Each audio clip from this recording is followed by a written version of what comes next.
against it that first, I don't support doing DACA, period. So I would say that the concern that Republicans have with doing DACA is that in a few years we'll end up having to do another DACA, and then a few years another DACA. If we don't have some sort of enforcement at the border, some sort of laws in place to make sure that we aren't going to have this immigration problem again, then there's no point in creating any kind of amnesty or any kind of relief for people who are here now.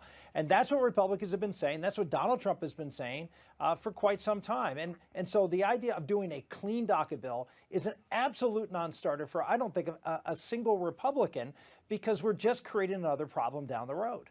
Jennifer Granholm, but the Republicans say they care. And the president said he wants a bill of love. How do you love the Dreamers if you don't help them in a clean bill?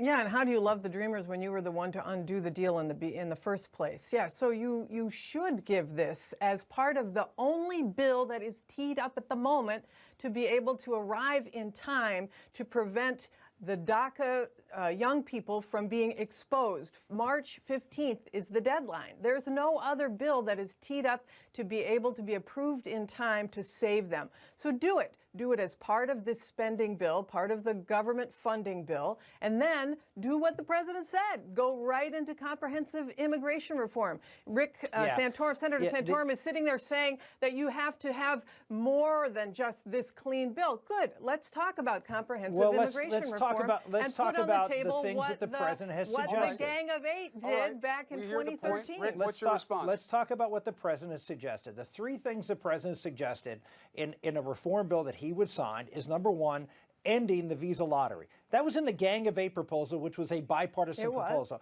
Democrats support ending the visa lottery. That's an easy one. Number two, he says get rid of chain migration.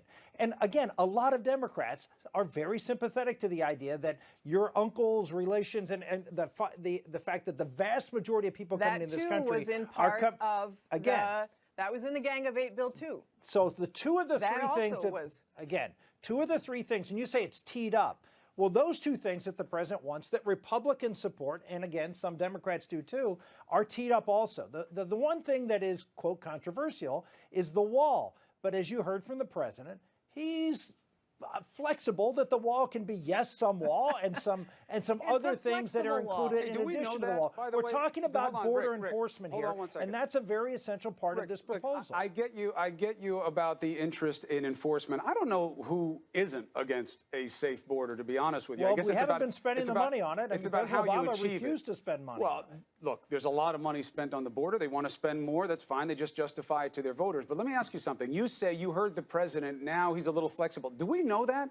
I can't tell. That's why I asked it with a question mark when we were setting up Jennifer this and I have debate. had this discussion over and over that the president is not as dogmatic as, well, let's say I would be if I were president of the United States. He's someone who's not someone who's driven by ideology. He wants results. And the three things, it's very important that you look at this. The three things the president have asked for are actually the three easiest things to get accomplished. The wall isn't easy. Sure it is. Democrats have voted for building walls in the past. But he also also voted for asked border for DACA, enforcement Rick. in the past. He also asked for DACA. He asked for DACA. Right. That's what I'm saying. Put all four four of those things together. Right. And he's also said comprehensive immigration reform. And in today's meeting, honestly, within a span of 60 seconds, he was going one way and the other. It's not clear at all, as Chris is saying, where he really stands. He'll probably know once he watches Fox and Friends tomorrow morning where he really stands. And besides, Ann Coulter is on TV tonight totally trashing him. So it's not clear at all where he's going to come down on this. However, I am thoroughly encouraged that he was strong today, as were many of the Republicans in that room, unlike you, Rick, who are in favor of a solution for the Dreamers. That is encouraging, and I hope the Democrats keep their spine and say very clearly that we are going to stick by our guns and demand that the DACA fix be in the spending bill. You will only get a DACA fix if you have enforcement, and not just at the border, but better enforcement. Because Republicans are not. You can do that. Well, because we're not going to be in a situation as we were in the 1986 bill and the 1993 bill, whatever it was, of saying, oh, we're going to do enforcement and we're going to give amnesty to everybody. And what happened? Amnesty was given to everybody. There was no additional enforcement. Sarah and as a result, we have more and more people DACA coming into this country illegally. Amnesty.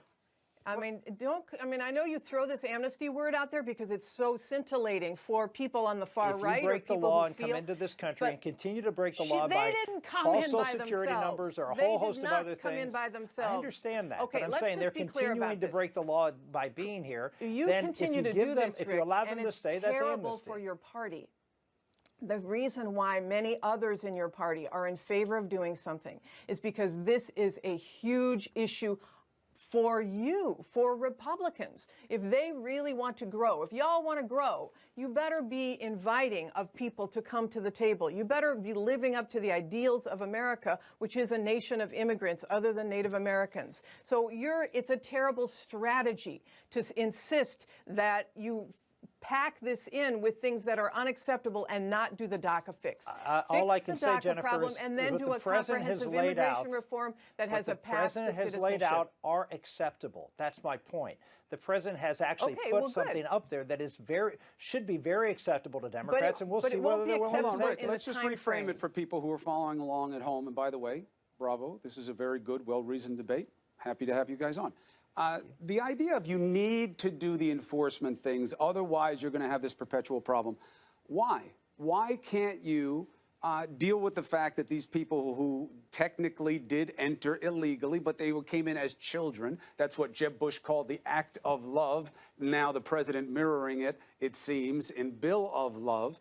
So you take care of them. They're productive. They're representing the best of our values. And you shut that off. And you then put in the enforcement piece at the same time that you help them. Why do you need to mix in a border wall and all these other provisions that have nothing to do with the exigency of this circumstance with hundreds of thousands of lives in the balance? Yeah, that's a great question, Chris. And the reason is because if you say to young people all over the world, if you can get in here, then we're going to allow you to stay here at some point, and we're not going to have any kind of measures to make sure that you don't come. That's why it's important to have enforcement in place. So we send the message that, yes, those folks who are here, we're going to give you a special circumstance and allow you to stay here, but we're going to put measures in place to make sure that we're not going to encourage more people to come.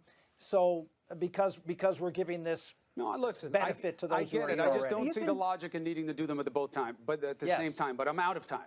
So Jennifer Granholm, Rick Santorum, come on. Great to be on, Chris. I was going to say, job. Jennifer, you are always disappointed at the end, and I love that. It means that there's always room for more. You're also always welcome back. Thanks for having both of you on the first night. It was good. Thank you. All right, we have new big names entering the political fray, and they could not be more different. On one side, you've got Oprah Winfrey. On the other side, you got Sheriff Joe Arpaio. Chris Cillizza says these names represent the sweetest dreams and the most horrid nightmares for the political parties. I agree. But he and I have opposite views on the winners and losers. Who has the better point? He's got the better tie. Next.